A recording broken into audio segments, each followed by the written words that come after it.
Well, welcome to Life with me, Gina Marie. We're going to make some braciole today. I have several videos on this dish, which is usually placed in my spaghetti sauce that I have made homemade, or I make a special tomato sauce for the braciole and cook it after the meat is braised in their little bundles here. I'm going to show you how to do it. I have a more detailed braciole recipe on YouTube and Facebook. Life with me, Gina Marie Braciole. You can look it up.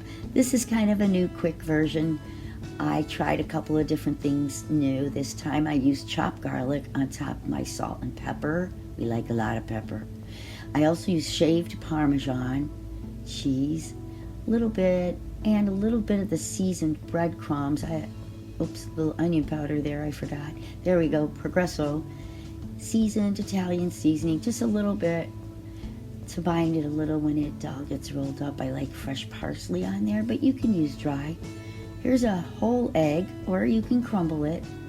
I'm rolling it like a little bundle, tucking the sides in, using a twine, which I pre-cut, and to a little bundle here, which we're going to either braise in the oven or on top of the stove, whatever you desire. I'm just going to brown them a little bit and throw them into a nice tomato sauce to get the rest of them cooked for a couple of hours. Usually I cook them.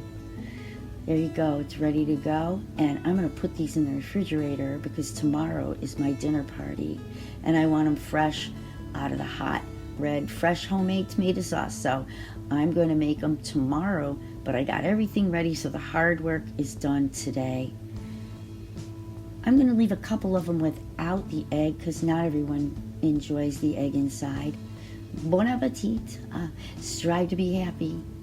And look for me on Facebook and YouTube. And thank you, Ben Sound, for